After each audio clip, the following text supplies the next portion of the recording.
बता देंगे। अभी अगर इसमें उलझेंगे तो फिर पूरा आपका लेक्चर इधर का रह जाएगा। अगर आप पूछना चाह रहे हैं, हाँ बताओ, चलो हाँ हाँ हाँ बताओ जल्दी जल्दी।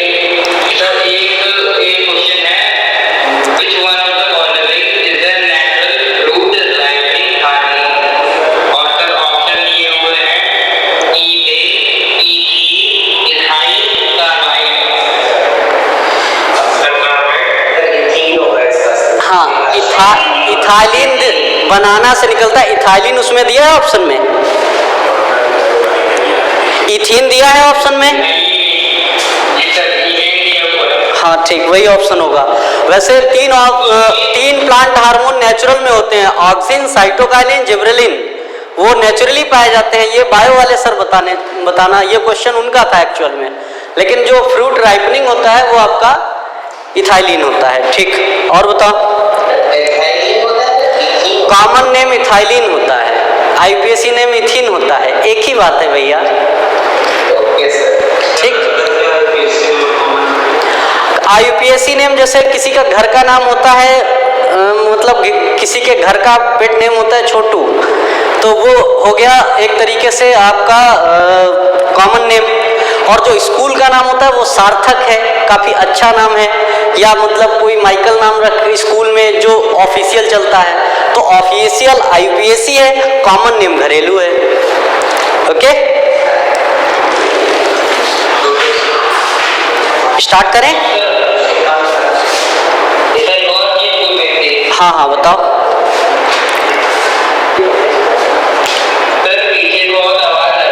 हाँ हाँ बोलिए बोलिए बोलिए।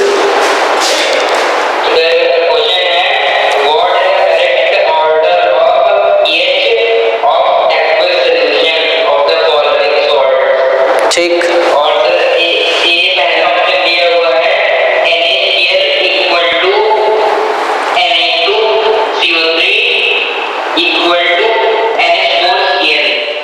NaCl,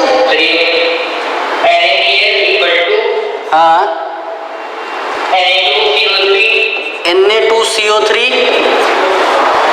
equal to NH4Cl। ठीक, और कुछ दिया है?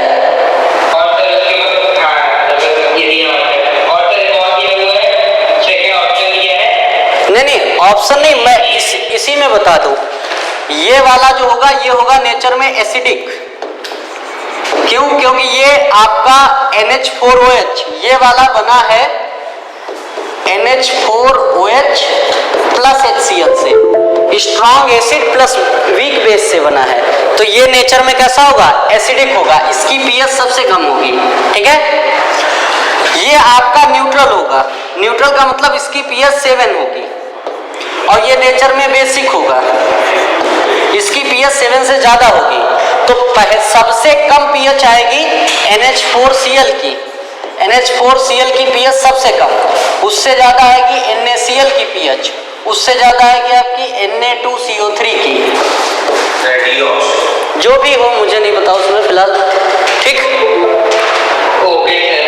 हाँ वो डिपेंड करता है रिएक्शन के तौर पे। अब जितने क्वेश्चन मैंने एसिड बेस में आपको करा दिए हैं, अब आप क्वेश्चन करने जाओगे तो आपको उसमें मैक्सिमम पोर्शन ऐसा लगेगा कि हाँ रिपीट हो चुका है, क्योंकि बहुत सारी चीजें आप करके देख लो। मैंने जो क्वेश्चन 45 क्वेश्चन उठाए थे वो क्वेश्चन ऐसे उठाए थे कि मतलब सारे कॉन्सेप्ट आपके लगभग उसमें इंक्लूड हो जाएं, फिर भी आप क्वेश्चन करके देखिए, आपको बहुत सारी चीजें ऐसी लगेंगी कि सर ने पढ़ाया ये रिपीट हो रहा है, ये रिपीट। क्योंकि मैं देखा हूँ लगभग 200 क्वेश्चंस मैंने बाकी सोर्सेज से देखे, वो सब लगभग इसी टाइप से जा रहे थे कि कहीं ना कहीं एक दूसरे से अटैच थे, तो इसलिए मैंने छोड़ दिए। अब इसके बाद आप पढ़िए, एक दिन हम आपकी डाउट क्लास और रख लेंगे, तो आप अपने सारे क्वेश्चन बता दीजिएगा, उनके आंसर बता दूंगा, उनका टाइप बता दूंगा, इसीलिए मैंने नया चैप्टर उठाया है। ठीक है, यस सर। बोलो बेटा, ये समझ आया?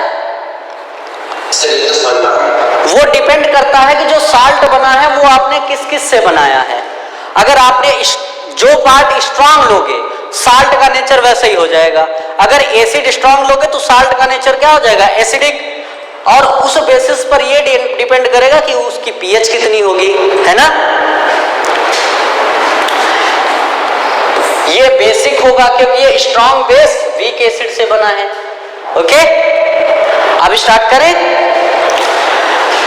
Yes, sir. आज हम लोग नया चैप्टर उठा रहे हैं, केमिकल बॉन्डिंग। अच्छा चैप्टर है, क्वेश्चंस भी बहुत अच्छे आते हैं। नीट है, जेई है या एनटीएससी है, कोई भी बेसिक कॉन्सेप्ट किसी भी एग्जाम के आप लेंगे तो केमिकल बॉन्डिंग से आते हैं। नीट में 45 में लगभग 6 to 7 क्वेश्चन आ जाते हैं केमिकल बॉन्डिंग से।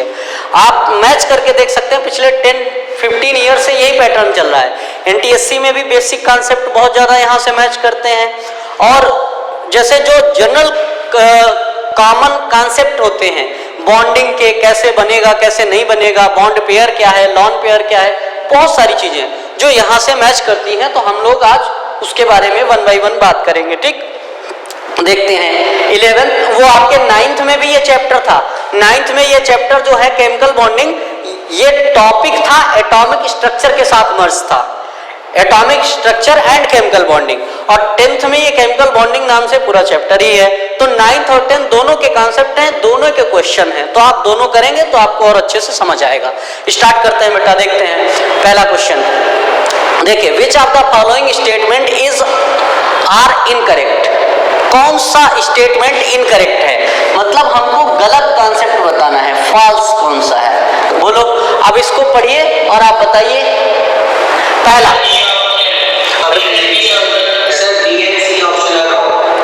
बी एंड सी देखना पड़ेगा बेटा। Reactant of endothermic reactions are more stable, गलत है या सही?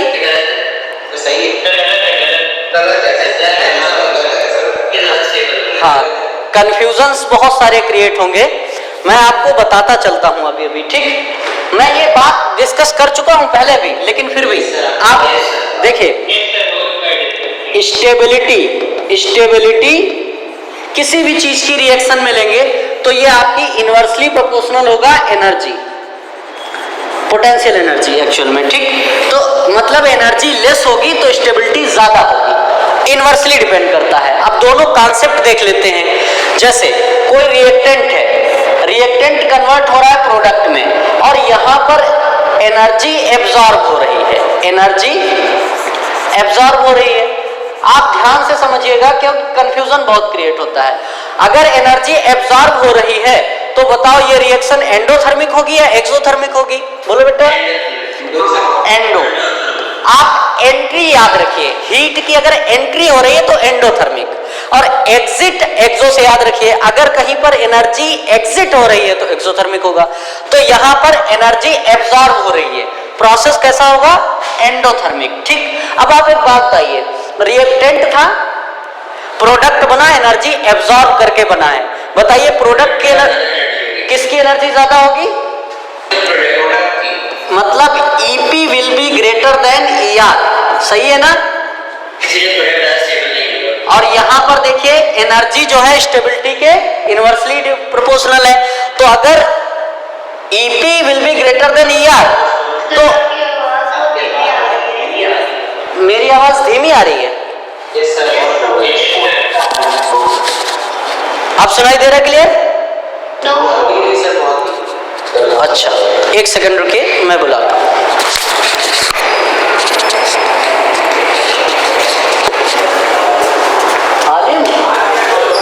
भैया माइक में कोई प्रॉब्लम है क्या? कह रहे बच्चे आवाज बहुत धीमी आ रही है, या माइक चल ही नहीं रहा, मुझे लग रहा है चल तो रहा है, फिर ऐसा क्यों?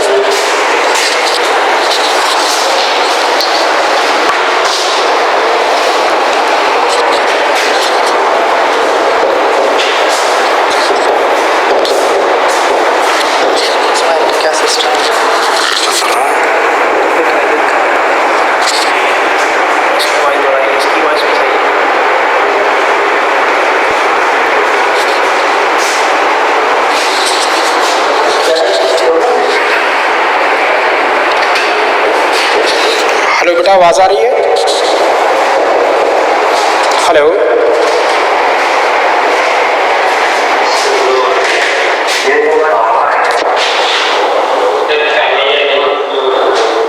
अच्छा स्लो आ रही है। ओके ओके, बस एक मिनट।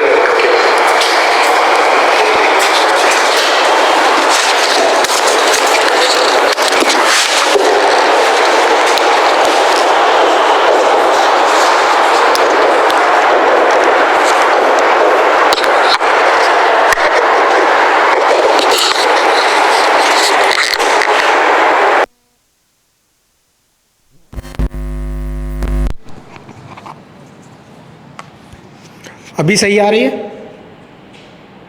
नो सर, लो आ रही है। अभी तो एकदम से सुनाई सा भी नहीं दे रहा था। अभी भी नहीं आ रही? Sir very low. ओके, क्या सभी लोगों के साथ ये सेम प्रॉब्लम है? सर आप yes sir, yes sir. Sir आप क्या बोल रहे हैं? मैंने कहा ये प्रॉब्लम सभी लोगों के आ रही क्या?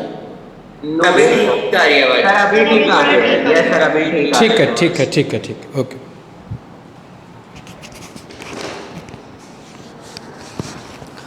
अब क्लियर सुनाई दे रहा है? ओके ओके, ठीक है। चलिए देखते हैं, अगर ईपी एनर्जी प्रोडक्ट की ज़्यादा है। अच्छा एक बात और बताऊं, ये प्रोसेस दुनिया में जो प्रोसेस अपने आप होते रहते हैं उनको स्पॉन्टेनियस कहा जाता है ना? जो प्रोसेस, जो रिएक्शंस अपने आप आसानी से हो जाए, अपने आप होती रहती हैं, उनको स्पॉन्टेनियस कहते हैं। क्या एंडोथर्मिक प्रोसेस कभी स्पॉन्टेनियस हो सकता है? No sir. क्योंकि इसमें हमको एनर्जी लगानी पड़ेगी, धक्का देना पड़ेगा, तब होगा। पत्थर को सर पे उठा के छत पे ले जाएं, एंडोथर्मिक, थक गए भैया एनर्जी लगा के, और ऊपर से डाल दें किसी के ऊपर, एक्सोथर्मिक, एनर्जी निकलेगी, जिसके ऊपर गिरेगा उसके मुंह से भी और पत्थर से भी। समझ पा रहे हैं? तो एनर्जी अगर कहीं पर एब्जॉर्ब हो रही है, इसका मतलब वो प्रोसेस अपने आप होने वाला नहीं था। पहाड़ों से जो नदियां निकल के समंदर तक जाती है, ये प्रोसेस स्पॉन्टेनियस है, अपने आप हो रहा है। क्या समंदर से निकल के अपने आप बहती हुई नदी उल्टी पहाड़ों पे चढ़ सकती है? नहीं, तो वो नॉन स्पॉन्टेनियस होगा। क्या कह रहे हैं बेटा? हाँ, तो अभी देखिए, रिएक्टेंट अपने आप प्रोडक्ट में कन्वर्ट नहीं हो पा रहा था, रिएक्टेंट प्रोडक्ट में कन्वर्ट नहीं हो पा रहा था। आपने एनर्जी दी, प्रोडक्ट में कन्वर्ट हुआ, ठीक है, प्रोडक्ट में कन्वर्ट हुआ, लेकिन एनर्जी एब्जॉर्ब करके हुआ, तो एनर्जी इंक्रीज कर जाएगी। अगर एनर्जी इंक्रीज कर जाएगी तो स्टेबिलिटी क्या होगी? डिक्रीज हो जाएगी। बोलिए। तो स्टेबिलिटी एंडोथर्मिक प्रोसेस में रिएक्टेंट की स्टेबिलिटी प्रोडक्ट से ज्यादा होती है, ठीक। एक्सोथर्मिक इसी का उल्टा हो जाएगा। बोलो, अगर यही चीज हम कहें R से P बन रहा है, ये पहली कंडीशन थी, ये दूसरी कंडीशन है, R से P बन रहा है और यहां पर एनर्जी रिलीज हो रही है। एनर्जी क्या हो रही है? रिलीज। अगर एनर्जी रिलीज हो रही है तो प्रोसेस कैसा होगा? एक्सोथर्मिक। तो आप कहेंगे कि ER will be greater than EP, कहेंगे या नहीं कहेंगे? रिलीज, एनर्जी रिलीज करके ही तो प्रोडक्ट में कन्वर्ट हुआ। तो अगर ER ग्रेटर है EP से, तो स्टेबिलिटी की अगर बात करें तो बताओ क्या होगा? स्टेबिलिटी प्रोडक्ट की ज्यादा होगी। स्टेबिलिटी किससे? रिएक्टेंट से। होगा या नहीं होगा? तो दोनों प्रोसीजर इस तरीके से हैं। रिएक्टेंट, अच्छा एक बात और, एंडोथर्मिक प्रोसेस का रिएक्टेंट ज्यादा स्टेबल होता है ना? क्योंकि वो प्रोडक्ट में अपने आप कन्वर्ट नहीं हो रहा था, आपने एनर्जी दी तब कन्वर्ट हुआ, इसका मतलब वो ज्यादा स्टेबल था, है ना? और एक्सोथर्मिक का प्रोडक्ट ज्यादा स्टेबल होता है रिएक्टेंट से। तो जो पहला स्टेटमेंट दिया है, reactant of endothermic reactions are more stable, सही बात है। एंडोथर्मिक का रिएक्टेंट ज्यादा स्टेबल होगा या नहीं होगा? बोलो। हाँ, product of exothermic reactions are more stable, ये भी बात सही है। एंडो का रिएक्टेंट और एक्सो का प्रोडक्ट ज्यादा स्टेबल होता है, ठीक। Products of both exothermic and endothermic reactions are equally stable, गलत बात है ना? दोनों के इक्वली स्टेबल नहीं होंगे, तो ये बात गलत है आपकी। तो इसमें सी जो ऑप्शन होगा वो आपका राइट आंसर हो जाएगा, मतलब गलत ऑप्शन राइट आंसर है, ठीक है, क्योंकि सवाल ऐसे पूछा गया है, ठीक। तो हमको इसमें ढूंढना ही गलत था। जो ये इनकरेक्ट है, कई बार इसको थोड़ा सा ध्यान रखिएगा, करेक्ट ना पड़ जाए आप जल्दी से, बस ये होता है, ठीक। नेक्स्ट क्वेश्चन देखते हैं बेटा। चलिए, chemical reactivity of an element depends upon, किन चीजों पर डिपेंड करती है? कॉन्फ़िगरेशन, ठीक है। रिएक्टिविटी ऑफ न्यूक्लियस, कोई मतलब नहीं। कोर इलेक्ट्रॉन, कहते किनको है कोर इलेक्ट्रॉन? आउटर शेल में जो इलेक्ट्रॉन प्रेजेंट है उनको वैलेंस शेल इलेक्ट्रॉन कहते हैं। वही हमेशा रिएक्शन में पार्टिसिपेट करने के लिए जिम्मेदार होते हैं। उसके अंदर जितने भी इलेक्ट्रॉन होते हैं उनको कोर इलेक्ट्रॉन कहते हैं। उनका रिएक्शन से कोई लेना देना डायरेक्ट वे में नहीं होता है। समझ पा रहे हैं? कोई डाउट है? क्या कह रहे हैं बेटा? जो ये रहा न्यूक्लियस, ये रहा पहला सेल, ये दूसरा सेल, ये तीसरा सेल, ये चौथा सेल, ये पांचवा सेल। इसमें जो लास्ट के इलेक्ट्रॉन हैं ये वैलेंस सेल होगा, ये वैलेंस शेल होगा। इसके बाद इनमें जितने भी इलेक्ट्रॉन होंगे यहाँ से यहाँ तक, इनको कहा जाएगा कोर इलेक्ट्रॉन। क्या कहा जाएगा? Core electrons. तो ये कोर इलेक्ट्रॉन्स होते हैं। इनसे कोई डायरेक्ट रिलेशन का मतलब नहीं होता। समझ पा रहे हैं? बेटा वो पेनल्टीमेट सेल से हो जाता है, आउटर सेल वैलेंस सेल होता है। सम टाइम जो सेकेंड लास्ट होता है वो वेरिएबल वैलेंसी वाले केस में होता है। समझ पा रहे हैं? yes, लेकिन क्या वो कॉमन फैक्टर है? no, कॉमन फैक्टर तो नहीं है ना। तो जो जनरल चीज है कि केमिकल रिएक्टिविटी, क्या सारे एलिमेंट की केमिकल रिएक्टिविटी में पेनल्टीमेट सेल शामिल है? no, नहीं शामिल है। एक्सेप्शनली कुछ में शामिल है। आप ढूंढ के देखेंगे तो मुश्किल से 8-10 आपको मिलेंगे जिसमें पेनल्टीमेट सेल शामिल होगा। समझ रहे हैं? उतने भी नहीं मिलेंगे, है ना। तो वो जनरल कॉन्सेप्ट नहीं है। ओके, चलिए। अच्छा हाँ, एक चीज और, आइसोटोप की केमिकल प्रॉपर्टी क्यों सेम होती है? क्योंकि उनमें जो वैलेंस इलेक्ट्रॉन होता है वो सेम रहता है ना। फिजिकल प्रॉपर्टी में चेंज आते रहते हैं। कोई डाउट किसी के मन में? चलिए, chemical reactivity depends upon outer shell electronic configuration. सारे एलिमेंट में यही रिस्पॉन्सिबल होता है। चलिए, during bond formation potential energy of the system क्या होता होगा? मैंने एक ऑथेंटिक बात बोली थी पिछले लेक्चर में, अगर किसी को याद हो तो। जब कभी भी किन्हीं दो एलिमेंट के बीच बॉन्ड बनता है तो बॉन्ड बनने में हमेशा एनर्जी रिलीज होती है। एनर्जी रिलीज होती है, मतलब बॉन्ड फॉर्मेशन, इसको कहा जाता है bond energy of formation. Bond energy of formation. और बॉन्ड फॉर्मेशन जो होता है वो ऑलवेज एक्सोथर्मिक होता है। तो ये एनर्जी हमेशा क्या होगी? रिलीज होगी। अगर ये किसी भी सिस्टम से एनर्जी रिलीज हो जाएगी तो उस सिस्टम का क्या होगा? पोटेंशियल एनर्जी डिक्रीज हो जाएगी या इंक्रीज होगी? डिक्रीज हो जाएगी। देखो, दुनिया में बॉन्डिंग होती क्यों है? आप मुझे ये बताइए, सिर्फ बॉन्डिंग क्यों करता है? स्टेबिलिटी बढ़ाने के लिए। और स्टेबिलिटी तो तभी बढ़ेगी जब एनर्जी डिक्रीज होगी, है ना। तो सीधी सी बात है, during bond formation potential energy of the system decrease, है ना, हमेशा डिक्रीज होगी। कभी भी कोई भी बॉन्ड बन रहा होगा, कोई भी बॉन्ड बन रहा होगा तो उसमें एनर्जी सिस्टम की हमेशा डिक्रीज कर रही होगी। Bond formation always exothermic process. Always कैसा प्रोसेस होगा? एक्सोथर्मिक। हमेशा एनर्जी रिलीज होगी। कोई सिंगल एग्जांपल भी नहीं है जिसमें बॉन्ड फॉर्मेशन में एनर्जी देनी पड़ रही हो। ओके, बोलिए। चलिए फिर, अच्छा, इस बॉन्ड को तोड़ना हो तो क्या करेंगे? अब एनर्जी देनी पड़ेगी। लेवोसियर और लाप्लास दो लोग हुए हैं। लेवोसियर लाप्लास बोलते थे कि अगर कोई प्रोसीजर एक डायरेक्शन में एक्सोथर्मिक है तो कंफर्म है कि ये दूसरी डायरेक्शन में क्या होगा? एंडोथर्मिक होगा। अगर ये रिएक्शन इस डायरेक्शन में एक्सोथर्मिक है तो बताओ प्यारे बच्चों, बैक डायरेक्शन में क्या हो जाएगा? एंडोथर्मिक हो जाएगा। तो यहां पर एनर्जी एब्जॉर्ब होगी। एब्जॉर्ब होगी, ये प्रोसेस कैसा हो जाएगा? एंडोथर्मिक।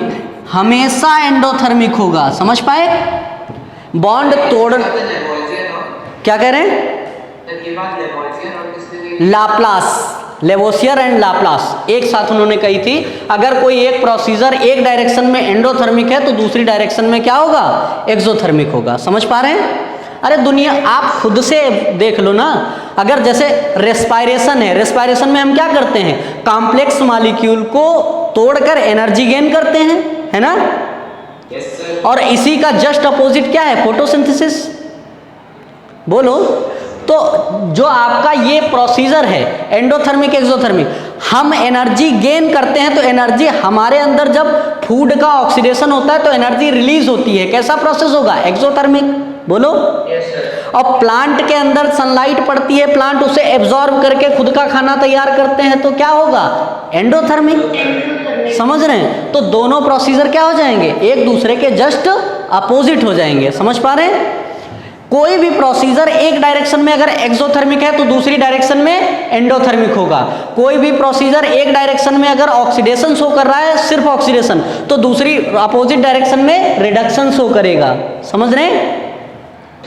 चलिए नेक्स्ट क्वेश्चन देखते हैं। When a metal atom become an ion, metal atom ion बनता है तो कैसा बनता होगा बताइए, पॉजिटिव या निगेटिव। मेटल, ये बात बहुत ध्यान से सोचनी होगी कि अगर मेटल एटम है तो वो हमेशा कैसा आयन बनाएगा, पॉजिटिव बनाएगा, पॉजिटिव बनाएगा। ठीक।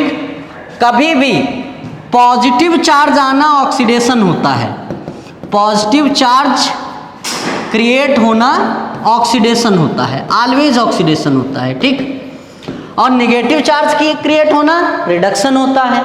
ठीक है। तो मेटल के केस में when metal atom become an ion.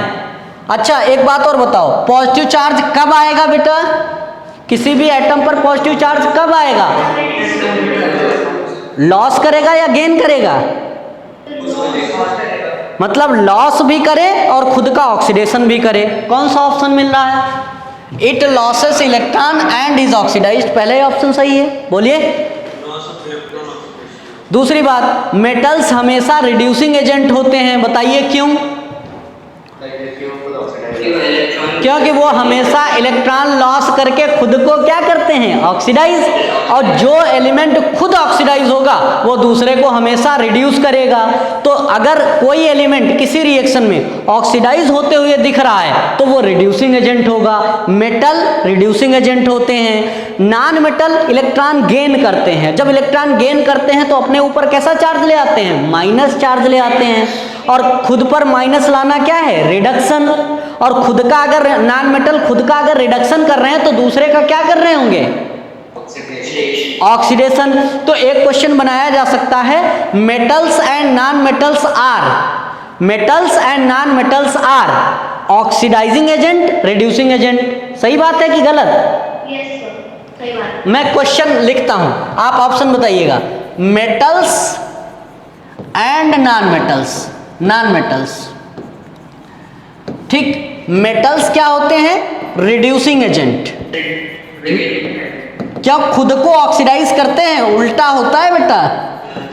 और नॉन मेटल्स क्या होते हैं, ऑक्सीडाइजिंग एजेंट, ऑक्सीडाइजिंग एजेंट। तो आपका ये भी एक क्वेश्चन बन सकता है, एजेंट। ठीक है। तो इसको ध्यान रखिएगा, मेटल्स जो होते हैं वो आपके रिड्यूसिंग एजेंट होते हैं क्योंकि खुद को ऑक्सीडाइज करते हैं। और जो नॉन मेटल्स होते हैं वो आपके ऑक्सीडाइजिंग एजेंट होते हैं क्योंकि खुद को रिड्यूस करते हैं। ओके। कोई डाउट है? मैंने जो अभी थोड़ी देर पहले पूछा था उसमें उल्टा ऑप्शन बोले थे तो वो गड़बड़ हो गया था, आप उसमें सोच नहीं पाए। अब बताइए, metals and non metals are reducing agent and oxidising agent, सही है ना? लेकिन अगर यहीं पर कहते हैं oxidising agent and reducing agent, गलत हो जाएगा। तो ये चीज आपको ध्यान रखनी होगी। ठीक। ये बात ये मैंने इसलिए समझाया क्योंकि ये क्वेश्चन भी बन सकता है। Okay. When metals atom become an ion, metal, ये बात हमेशा दिमाग में रहनी चाहिए कि अगर मेटल आयन बना रहा है तो पॉजिटिव ही बना रहा होगा। अच्छा, मेटल पॉजिटिव क्यों बनाता है, निगेटिव क्यों नहीं बनाता? क्योंकि सर उसमें सर या तो एक या तीन बैलेंस इलेक्ट्रॉन रहता है ऑपरेशन में, तो सर उसको सर एक से एक इलेक्ट्रॉन कन्फिगरेशन गेन करने के लिए एक या तीन इलेक्ट्रॉन लूज करने पड़ेंगे। चलिए ठीक, सही बताया। मैं बता दूं क्या इन्होंने बताया। मेटल्स, दुनिया का हर एलिमेंट अपने आप को स्टेबल करना चाहता है। स्टेबल करने के लिए वो मतलब एक तरीके से कहता है, कंपेयर करता है खुद को किससे, इनर्ट गैसेस से। इनर्ट गैसेस का ऑक्टेट पूरा होता है, आउटर सेल में 8 इलेक्ट्रॉन होते हैं। तो मेटल्स जितने होते हैं उनके वैलेंस सेल में, वैलेंस सेल मतलब आउटर मोस्ट में ऑक्टेट से थोड़े से ज़्यादा इलेक्ट्रॉन होते हैं, मतलब उनका सेकेंड लास्ट जो सेल होता है उसमें तो 8 पूरे होते हैं, लेकिन लास्ट सेल में 1 या 2 या 3 ऐसे इलेक्ट्रॉन होते हैं। तो मेटल जो होता है, जैसे हम सोडियम की बात करें तो सोडियम 11 होता है, 11 के बाद 11 अगर फिल करोगे तो 281 आएगा, है ना। अब इसको ऑक्टेट पूरे करने के 2 तरीके हैं, या तो ये 7 गेन कर ले तब भी तो 8 हो जाएंगे, बोलो, और या 1 लॉस कर दे तब भी 8 हो जाएंगे, है ना। अब बताओ कौन सा प्रोसीजर इसके लिए इजी है, 1 लॉस करना या 7 गेन करना? 1 लॉस करना। तो मेटल जो होते हैं वो अपनी स्टेबिलिटी को बढ़ाने के लिए या अपने आप को इनर्ट गैस की कॉन्फ़िगरेशन लाने के लिए उनको इलेक्ट्रॉन लॉस करना आसान काम पड़ता है, इसलिए वो हमेशा इलेक्ट्रॉन लॉस करके अपने आप को पॉजिटिवली चार्ज आयन बना लेते हैं। जबकि नॉन मेटल के केस में क्या होता है, नॉन मेटल के केस में थोड़ी सी कमी रह जाती है। अब क्लोरीन को ऑक्टेट पूरा करना है, 2 रास्ते हैं, या तो ये 7 निकाल दे या 1 गेन कर ले, बताओ कौन सा आसान तरीका? तो बिल्कुल सही, नॉन मेटल में ऑक्टेट थोड़ा सा कम रह जाता है, तो नॉन मेटल ज्यादातर क्या करते हैं, इलेक्ट्रॉन गेन करके ऑक्टेट पूरा कर लेते हैं और मेटल्स लॉस करके करते हैं, ठीक। तो ये भी आपका एक क्वेश्चन बन सकता है। चलिए आगे देखते हैं, नेक्स्ट क्वेश्चन बेटा। अ covalent bond is possible in between only similar atoms, सही बात है। अगर इन सिमिलर एटम्स कहते हैं तो मान लेते, ओनली सिमिलर एटम तो नहीं मान सकते भैया, NH3 होता है, ठीक। हाँ देखो, सिमिलर में भी बनता है और डिसिमिलर में भी बनता है ना। वो बात अलग है कि कोवेलेंट बॉन्ड जो होता है ये 2 तरीके का होता है। कोवेलेंट बॉन्ड कैसा होता है, 2 तरह का, हाँ, एक होता है पोलर और एक होता है नॉन पोलर, समझ रहे हैं। नॉन पोलर, जो नॉन पोलर होगा वो सिमिलर एटम के बीच बनेगा, in between similar atom, similar atoms, ये सिमिलर एटम्स के बीच बनता है और ये डिसिमिलर एटम के बीच बनता है, या ऐसे एटम्स के बीच बनता है जिनमें इलेक्ट्रोनेगेटिविटी का डिफरेंस होता है। बताइए कौन सा ऑप्शन सही होगा, only similar atom? Carbon chloride में पोलर बनेगा कि नॉन पोलर? देखो, जो मॉलिक्यूल जिनमें एक से ज्यादा टाइप के बॉन्ड बनते हैं उनमें पोलैरिटी डाइपोल मोमेंट पे डिपेंड करती है, समझ पा रहे हैं? तो सर दिस मींस दैट मैं आपको बताऊं, जैसे CO2 है, CO2 है, देखो पोलैरिटी को मेजर करने के लिए एक फिजिकल क्वांटिटी का सहारा लेना पड़ता है, उसको कहते हैं dipole movement. Dipole movement is a vector quantity. मैं आपको एक चीज बताऊं, देखिए CO2 कुछ ऐसा बनता है बेटा, CO2 कुछ ऐसा बनता है, ये लीनियर होता है। अब आप ध्यान से समझिए, कार्बन की इलेक्ट्रोनेगेटिविटी कितनी है बोलो, 2.5 और ऑक्सीजन की 3.5। इलेक्ट्रोनेगेटिविटी में डिफरेंस है या नहीं है, बोलो बेटा। तो ये डाइपोल बना देगा कुछ इस डायरेक्शन में, और वही हालात यहां पर भी आएंगे, ये कुछ इस डायरेक्शन में बना देगा। तो जब दोनों का रिजल्टेंट निकालेंगे तो 0 हो जाएगा। कुछ मेरी बात समझ आ रही नहीं? Dipole moment is a vector quantity which is used to measure the polarity of molecule।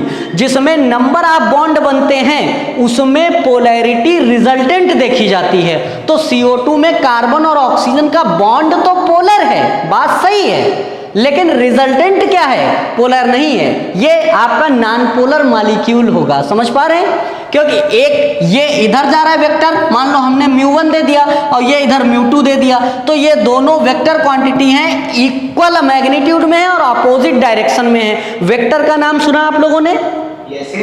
तो जब 2 वेक्टर इक्वल मैग्नीट्यूड में और अपोजिट डायरेक्शन में फंस जाए तो वो एक दूसरे को क्या कर देते हैं, तो ये आपका नॉन पोलर मॉलिक्यूल हो जाएगा। नॉन पोलर मॉलिक्यूल एक बड़ी कोचिंग के मतलब उसमें पूछा गया था बहुत पहले, द मॉलिक्यूल विच है polar bond but non polar molecule.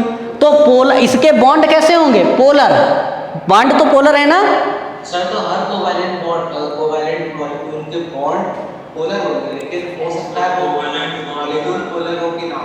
हाँ, मैं एक आपको पहचान बता दूं। देखिए, किसी भी एलिमेंट से जुड़े हुए सारे एटम सेम हो और लॉन पेयर ना हो तो वो मॉलिक्यूल नॉन पोलर होगा। कुछ समझ पाए? किसी भी एटम से अटैच्ड एटम सेम हो, कार्बन से ऑल 4 एटम्स कार्बन हाइड्रोजन के क्या हैं? सेम है ना? और इससे अटैच्ड सारे एटम सेम हो और जिससे जुड़े हैं मतलब सेंट्रल एलिमेंट पर लॉन पेयर ना हो। क्या कार्बन पे लॉन पेयर है? तो इसका डाइपोल मोमेंट 0 होगा, ये नॉन पोलर मॉलिक्यूल हो जाएगा। मैं लाइन से बताता चला जाऊं आपका। देखिए, जैसे CH4 कार्बन से जुड़े हुए सारे एटम सेम है और लॉन पेयर नहीं है, डाइपोल मोमेंट 0। CO2 कार्बन से जुड़े हुए दोनों एटम सेम है और एक भी लॉन पेयर कार्बन के ऊपर नहीं है, डाइपोल मोमेंट 0।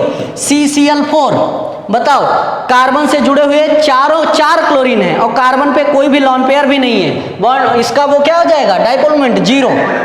H2Cl2 सब 0 डाइपोल मोमेंट, पोलर नहीं है, सारे नॉन पोलर। PCl5 बताओ, फास्फोरस से अटैच्ड एटम कैसे हैं? सारे सिमिलर है ना? और फास्फोरस पे कोई लॉन पेयर भी नहीं है, तो ये भी डाइपोल मोमेंट 0। ऐसे आप SF6 dipole moment 0, IF7 dipole moment 0, इन ये सब नॉन पोलर मॉलिक्यूल। PCl5 में सर क्लोरीन के एटम तो 5 हैं, तो हाँ। एक दूसरे को फिर सर डाइपोल मोमेंट कैंसिल कैसे करेंगे? हाँ, करते हैं। मैं आपको बताऊं, ये क्वेश्चन सबको समझ आया? चलिए, मैं आपको बता रहा हूं, बहुत ज़्यादा इधर कंसंट्रेट करिएगा, थोड़ा लेवल अप हो जाएगा क्योंकि मुझे मॉलिक्यूल का शेप बताना पड़ेगा। ठीक, इस क्वेश्चन पे बाद को आते हैं। ठीक, देखिए PCl5 ये रहा फास्फोरस, इसका जो स्ट्रक्चर होता है ये बेटा होता है कुछ ऐसा। इसका स्ट्रक्चर होता है ट्राइगोनल बाई पिरामिडल, ये कुछ ऐसा होता है, ऐसे।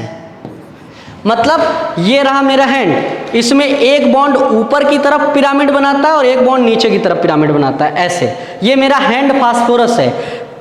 जो ट्रायंगल बनता है वो प्लेन में बनता है और जो ऊपर और नीचे ये 2 अलग से बॉन्ड बनते हैं। बात समझ पाए? ठीक, अब आप ध्यान से देखिए, इसकी इलेक्ट्रोनेगेटिविटी, फास्फोरस की इलेक्ट्रोनेगेटिविटी 2.5 होती है और क्लोरीन की 3 है। मतलब इधर डाइपोल मूवमेंट जाएगा, इधर जाएगा, इधर जाएगा, ऐसे जाएगा नहीं जाएगा? डाइपोल मूवमेंट की डायरेक्शन हमेशा उधर की तरफ होती है जो एलिमेंट ज़्यादा इलेक्ट्रोनेगेटिव होता है। कुछ बात समझ पा रहे हैं? ठीक, डाइपोल मूवमेंट की डायरेक्शन हमेशा मोर इलेक्ट्रोनेगेटिव एलिमेंट की तरफ होती है। क्लोरीन की इलेक्ट्रोनेगेटिविटी कितनी है? 3 और फास्फोरस की है 2.5। तो ये जो डाइपोल है इसकी डायरेक्शन फास्फोरस से क्लोरीन की तरफ होगी। बात समझ पाए? ठीक, अब आप देखिए, ध्यान से देखिएगा जो मैं कहना चाह रहा हूं। ये ऊपर की तरफ होगा, ये नीचे की तरफ होगा, ये एक दूसरे को क्या कर देंगे? कैंसिल कर देंगे, नहीं कर देंगे? अच्छा, अब ट्रायंगल की बात करें तो ये μ1 है एक वेक्टर और ये μ2 है दूसरा वेक्टर। दोनों के बीच का एंगल क्या है? थीटा। तो आप फिजिक्स में पढ़े होंगे या मैथ में सर ने बताया होगा, बिना उसके फोर्स और बहुत सारी चीजें हैं जो आप नहीं पढ़ सकते। वर्क डन F=ma में जो फोर्स और एक्सेलरेशन है क्या है? वेक्टर क्वांटिटी है ना? तो जब दो वेक्टर के बीच का एंगल थीटा हो, उनको ऐड किया जाता है तो उनका रिजल्टेंट उन दोनों के बीच से पास होता है ना? बोलो।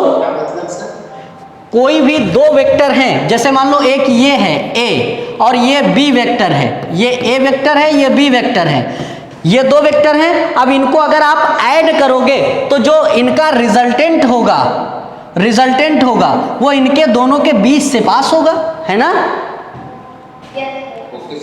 यही रूल होता है वेक्टर में। तो इन दोनों का रिजल्टेंट कुछ इस डायरेक्शन में पास होगा, म्यू रिजल्टेंट। समझ पा रहे हैं? ठीक सर। और जो ये रिजल्टेंट पास होगा वो ये रिजल्टेंट और ये वाला एक दूसरे को कैंसिल आउट कर देगा। ऊपर नीचे वाले तो पहले ही मार काट कर लिए थे, कैंसिल हो गए थे, है ना? और इन दोनों का रिजल्टेंट इसके अपोजिट में आ गया तो ये भी एक दूसरे को क्या कर देंगे? कैंसिल। समझ पाए? तो ओवरऑल डाइपोल मोमेंट क्या हो गया? सर PCl5 का शेप कैसा आपने बताया था, ठीक होगा। PCl5 का शेप होगा trigonal bi pyramidal. Trigonal bi pyramidal. मैं इस पे एक लेक्चर लूंगा आपका बॉन्ड एंगल, शेप, साइज और हाइब्रिडाइजेशन पढ़ाने के लिए, ठीक है। जैसे आपका दो एलिमेंट्स की सर इलेक्ट्रोनेगेटिविटी सेम हो सकती है? क्या चीज? दो एलिमेंट्स की इलेक्ट्रोनेगेटिविटी सेम हो सकती है? हो सकती है, हो सकती है, ठीक है। तो हाँ, दो एलिमेंट की सर सेम इलेक्ट्रोनेगेटिविटी वो इक्वल सर तो केस में सर किस डायरेक्शन में डाइपोल मोमेंट जीरो हो जाएगा अगर इलेक्ट्रॉन, ये H2, F2, Cl2, Br2, I2 ये सब क्या होते हैं? Non polar. जीरो, इनकी डाइपोल मोमेंट जीरो होता है, पोलैरिटी जीरो होती है। हाँ, जो इलेक्ट्रॉन की शेयरिंग से बने उसे कोवेलेंट बॉन्ड कहते हैं। जो इलेक्ट्रॉन, फास्फोरस की इलेक्ट्रोनेगेटिविटी 2.5 और क्लोरीन की, कार्बन की होती, कार्बन की भी 2.5 होती है। तो बीच में कौन सा बॉन्ड बनेगा? कोवेलेंट बॉन्ड बनेगा, पोलर या नॉन पोलर? नॉन पोलर बनेगा। तो फास्फोरस और कार्बन रिएक्ट कर सकते हैं? फास्फोरस और कार्बन रिएक्ट कर सकते हैं, हाँ कर सकते हैं, लेकिन कुछ सर्टेन कंडीशंस में फास्फोरस ऑर्गेनिक कंपाउंड में पाया जाता है बेटा। डीएनए है, डीएनए में फास्फोरस होता है या नहीं होता है? यस। तो अगर डीएनए ऑर्गेनिक मॉलिक्यूल है तो कार्बन फास्फोरस का बॉन्ड तो पाया जाता होगा ना। Yes sir. ठीक है, मतलब समझदार हैं आप लोग। सर ठीक, ट्रायंगुलर बाई पिरामिडल पूरा नाम क्या बता सकते हैं? ट्राइगोनल बाई पिरामिडल इसका शेप है। मैं एक लेक्चर ले लूंगा 1 घंटे का, आप परेशान मत होइए, मैं उसमें सारे कॉन्सेप्ट क्लियर कर दूंगा आपके। जैसे एटॉमिक स्ट्रक्चर मैंने अलग से लेके पढ़ाया था, ये पूरा कॉन्सेप्ट 11th का है। मैं 11th का पूरा कॉन्सेप्ट 1 आवर के आसपास क्लास लूंगा, उसमें सारा क्लियर कर दूंगा, ठीक? Yes sir. ठीक, अभी परेशान नहीं होइए, मैं जो पढ़ा रहा हूँ उसको समझाने की गारंटी मेरी है, बस आप उसे रिटेन कर सकें। चलिए, वैलेंसी ऑफ द मेटल बताइए, इसमें क्या आंसर होगा? बोलिए। सर तीसरी वैलेंसी। जो क्वेश्चन दिया है स्क्रीन पे, इसका क्वेश्चन आंसर क्या होगा? इसमें पूछा क्या गया है? Valency of the metal atom with respect to oxygen is maximum in. अब आपको क्वेश्चन समझ आया? किसमें इन चारों ऑप्शन में वैलेंसी मैक्सिमम है? इसमें ऑक्सीजन की वैलेंसी 4 है। हाँ ठीक, कौन सा? बी। ठीक, एक बात और बताऊं, इसमें देखो वैलेंसी ऑफ एलिमेंट जितने ऑक्सीजन जुड़े हों उसके जस्ट डबल हो जाती है, ठीक। मैग्नीज की वैलेंसी कितनी है? 4। ऑस्मियम की वैलेंसी 8 है। मैग्नीज की वैलेंसी इसमें कितनी हो जाएगी? 4, सेम हो गया, और क्रोमियम की 2 हो जाएगी। एक बात और बताऊं, ऑक्सीडेशन नंबर भी होता है। ऑक्सीडेशन नंबर पढ़े? किसी भी एलिमेंट पर जो पार्शियल या कंप्लीट चार्ज डेवलप होता है इलेक्ट्रोनेगेटिव एलिमेंट के अटैच होने की वजह से, उसको बोलते हैं ऑक्सीडेशन नंबर। और ऑक्सीजन जिस मेटल से जुड़ता है उसके डबल जितनी वैलेंसी आपको बताई उतना इसमें ऑक्सीडेशन नंबर भी होगा। जैसे हम आपको बताएं मैंगनीज, और एक ऑक्सीजन पर -2 होता है, तो आप बताइए 2 ऑक्सीजन पर -4 होगा नहीं होगा? तो जितना ऑक्सीजन पर माइनस होगा उतना मैग्नीज पर प्लस हो जाएगा। ओके,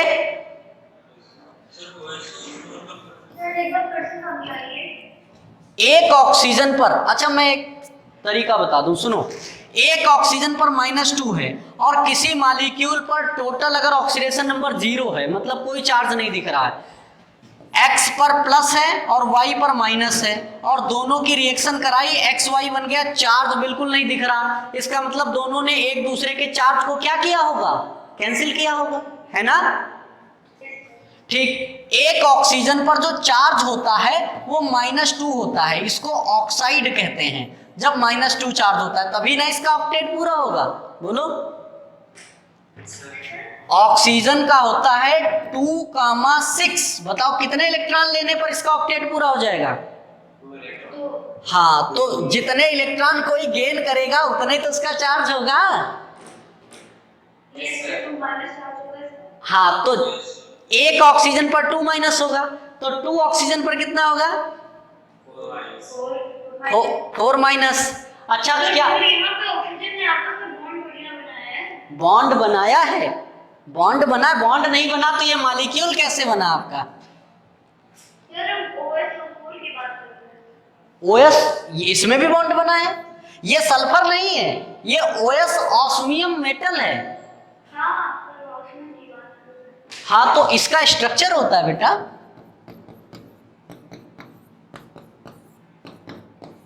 ये ऐसे इसमें 8 बॉन्ड्स क्रिएट किए गए। एक ऑक्सीजन पर -2, दूसरे पर -2, तीसरे पर -2, चौथे पर -2। बताइए टोटल चारों ऑक्सीजन पर कितने माइनस आ गए? -8। और अगर ऑस्मियम -8 को न्यूट्रलाइज कर रहा है तो ऑस्मियम पर कितना प्लस होगा? +8। Yes sir. समझ आया? Yes sir. किसी भी मेटल पे +8 आसानी से नहीं आता। 2014 या 15 के नीट के क्वेश्चन में आया था कि विच of the following metal can have maximum oxidation number, उसमें ऑस्मियम था। समझ पा रहे हैं? उसमें ऑस्मियम दिया था, ऑस्मियम पर +8 आ जाता है। वैसे जनरल किसी मेटल पर +8 ऑक्सीडेशन नंबर आप नहीं देखेंगे। मैं इसीलिए बता रहा था आपको, नहीं इलेक्ट्रोपॉजिटिविटी ज्यादा नहीं होती, इसमें इलेक्ट्रॉन देने की टेंडेंसी एक तरीके से ज्यादा है। आप कह सकते हैं +8 ऑक्सीडेशन नंबर और किसी पर स्टेबल फॉर्म के रूप में नहीं दिखता है, ऑस्मियम पे दिख जाता है। ठीक, बोलिए। अगर इसके इलेक्ट्रॉन डोनेट करने की इंटेंसिटी ज्यादा है तो ये स्टेबल नहीं होता होगा। स्टेबल नहीं होता और ज्यादा मतलब स्टेबल तो मॉलिक्यूल तो स्टेबल है ही है।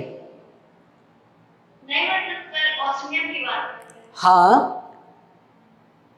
डी ब्लॉक एलिमेंट है। डी ब्लॉक एलिमेंट में मेरा सिर्फ कहने का मोटिव इतना है कि सारे मेटल जनरल वे में जो मेटल्स होते हैं वो +7 तक शो करते हैं, उससे ऊपर नहीं शो करते आसानी से। मैग्नीज +7 शो कर देता है, क्रोमियम +6 शो करता है, आयरन +2 +3 +4 तक शो करता है, +5 तक शो कर देता है।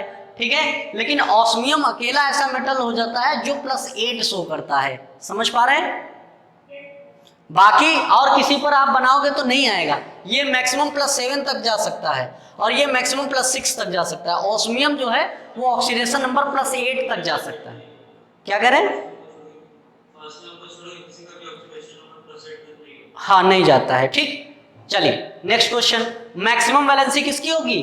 B option. फिर नेक्स्ट क्वेश्चन बेटा, molecule having maximum number of covalent bonds, ये बनाना पड़ेगा आपको। बताओ, ये सरल क्वेश्चन है, टफ नहीं है, बस टाइम थोड़ा सा ले लेगा आपका। बताइए, स्ट्रक्चर बनाना पड़ेगा। कौन सा?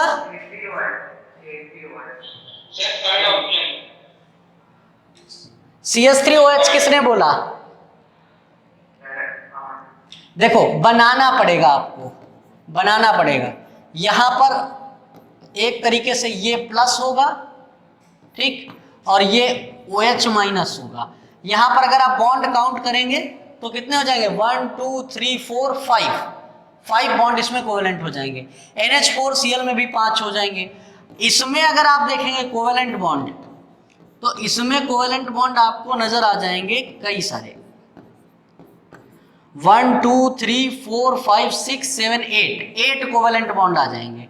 ठीक, ये आपका इसका है, इसको यूरिया कहते हैं। ये आपका यूरिया है, NH2CONH2 यूरिया है। ठीक, इसमें 8 कोवेलेंट बॉन्ड है। अच्छा, CH3OH की बात करें तो 1 2 3 1 2 3 4 5, तो टोटल इसमें 5 कोवेलेंट बॉन्ड है। मतलब 1 2 A, B और D इन 3 ऑप्शन में 5 कोवेलेंट बॉन्ड है। C वाले में कितने कोवेलेंट बॉन्ड हैं? 8 कोवेलेंट बॉन्ड है। यही पूछा था, molecule having maximum number of covalent bond, किसमें maximum number of covalent bond?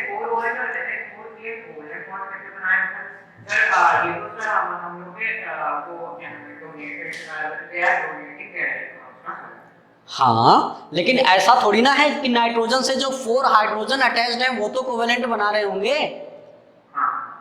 तो मैं उनकी तो बात कर रहा हूं। ठीक है, जो NH4Cl की अगर आप बात कर रहे हो, NH4 प्लस Cl माइनस, तो इनके बीच तो आयनिक है, लेकिन नाइट्रोजन से जो 4 हाइड्रोजन अटैच हैं वो थोड़ी ना आयनिक से जुड़े हैं। ठीक, डिजिटल मार्क पढ़नी चाहिए आप लोगों को। तो चलिए, एन एलिमेंट एक्स, ये नहीं बताऊंगा, ये आप पढ़ के लगाइए। बताइए, एन एलिमेंट बोलो। An element is strongly electropositive, X strongly electropositive है, and element Y is strongly electronegative है। ठीक, कौन सा? C, C part. ठीक, इसको क्वेश्चन को थोड़ा मैं बदलता हूं। मान लो x पर 2+ होता और y पे -8 होता, तो बताओ मॉलिक्यूल क्या बनता?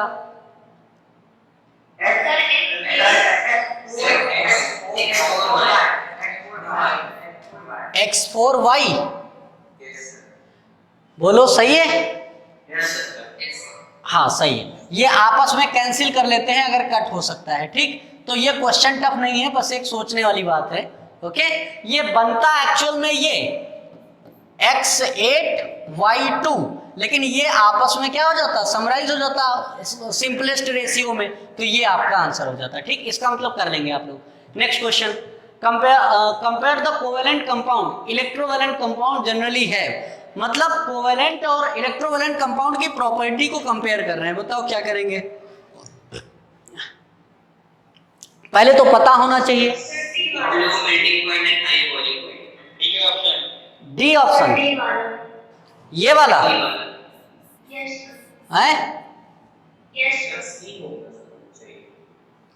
हद करते हो। कोवेलेंट मॉलिक्यूल में हाई मेल्टिंग पॉइंट कब देखा? ऑक्सीजन। तो पहले जो दिया है उसकी प्रॉपर्टी पहले देखो। इलेक्ट्रोवेलेंट कंपाउंड का मेल्टिंग बॉइलिंग पॉइंट, डेंसिटी, ये सब हाई होते हैं। कोवेलेंट कंपाउंड की मेल्टिंग बॉइलिंग, अच्छा हाँ, एक और वर्ड लगा है, जनरली। जनरल की बात हो रही है। डायमंड ऐसा होता है जिसका मेल्टिंग बॉइलिंग पॉइंट हाई होता है, बल्कि वो कोवेलेंट कंपाउंड है ना। तो एक्सेप्शनली बात नहीं कर रहे हैं, जनरली बात कर रहे हैं। कोवेलेंट कंपाउंड हमारे आसपास जितनी गैसेस हैं, लिक्विड हैं, ये सब कोवेलेंट कंपाउंड हैं। इनका मेल्टिंग पॉइंट बहुत लो होता है, तो मेल्टिंग पॉइंट लो चाहिए, मेल्टिंग पॉइंट लो है। और इलेक्ट्रोवेलेंट है तो इनका मेल्टिंग या बॉइलिंग पॉइंट हाई होगा। बोलो, चलिए कोई मुझे बताए इलेक्ट्रोवेलेंट कंपाउंड का मेल्टिंग और बॉइलिंग पॉइंट हाई क्यों होता है?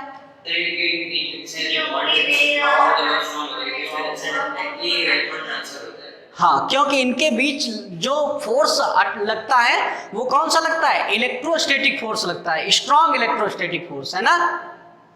तो इसलिए इनका जो बॉन्ड होता है वो काफी स्ट्रॉन्ग हो जाता है। ठीक, एक क्वेश्चन और देख लें। आज कॉन्सेप्ट के चक्कर में क्वेश्चन नहीं ज्यादा हो पाए। विच of the following is correct statement about an ionic compound? बताइए कौन सा आयनिक कंपाउंड के रिगार्ड में करेक्ट ऑप्शन है? डाइइलेक्ट्रिक कांस्टेंट किसी भी सॉल्वेंट की वो प्रॉपर्टी होती है जो इलेक्ट्रिसिटी को परमिट करती है। जितना किसी भी सॉल्वेंट का डाइइलेक्ट्रिक कांस्टेंट अच्छा होगा, उसके अंदर आयनिक कंपाउंड की सॉल्युबिलिटी उतनी अच्छी होगी। ठीक है, तो higher the temperature less the solubility, गलत बात है ना।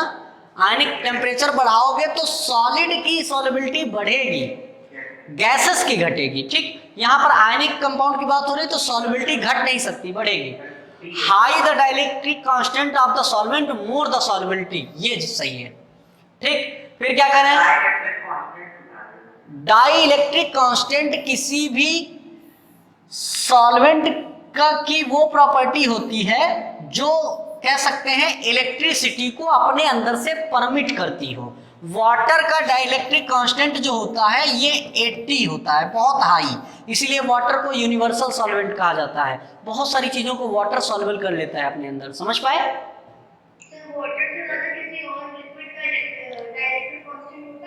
होता है, इतना नहीं होता। आप वो ले लीजिए साल्ट, नमक, खाने वाला नमक, आप वाटर में डालिए डिजॉल्व हो जाएगा। आप पेट्रोल में डाल के देखिए, दिन भर चलाते रहिए, नहीं डिजॉल्व होगा। Dielectric constant is the property of solvent. Actual में ये परमिटिविटी ऑफ इलेक्ट्रिसिटी होती है। किसी भी मतलब कोई भी सॉल्वेंट इलेक्ट्रिसिटी को अपने अंदर से कितना परमिट करता है, कितना गुजरने देता है, कितना पास होने देता है। हाँ, प्योर वाटर की अगर आप बात करेंगे तो उसमें आयंस नहीं होते, उसकी अपनी कंडक्टिविटी की बात नहीं कर रहे हैं हम। आप कंडक्टिविटी पे जा रहे हो, हम डाइइलेक्ट्रिक कांस्टेंट पे हैं। डाइइलेक्ट्रिक कांस्टेंट जो होता है वो किसी भी सॉल्यूट को डिसॉल्व करने के लिए जिम्मेदार होता है। ओके, दो अलग अलग चीजें हैं, खुद का कंडक्टर होना या दूसरे को अपने अंदर घोलने की प्रॉपर्टी होना। क्या दोनों सेम है? हाँ, लगती सेम है, सेम नहीं है। डाइइलेक्ट्रिक कांस्टेंट वाटर का बहुत हाई होता है, इसलिए बहुत सारी चीजों को अपने अंदर डिसॉल्व कर सकता है, इसीलिए वाटर को यूनिवर्सल सॉल्वेंट कहते हैं। समझ पाए? ये सिस्टम होता है। एक बार आप देख लीजिएगा। चलिए आज इतना ही रखते हैं, कॉन्सेप्ट बताने के चक्कर में आपके क्वेश्चन थोड़े कम हो पाए। मिलते हैं 2 या 3, मैं एक दो लेक्चर और बढ़ा लूंगा। एक लेक्चर में इसमें थ्योरी का लूंगा, जिसमें 10th का कुछ भी नहीं होगा, सारा 11th का होगा, हायर क्लासेस का होगा। लेकिन हाँ, अगर आप NTSC देंगे तो उसके लिए काफी यूजफुल होगा, ठीक, क्योंकि उसके क्वेश्चन आते हैं। ठीक, ओके, थैंक यू बेटा, थैंक यू।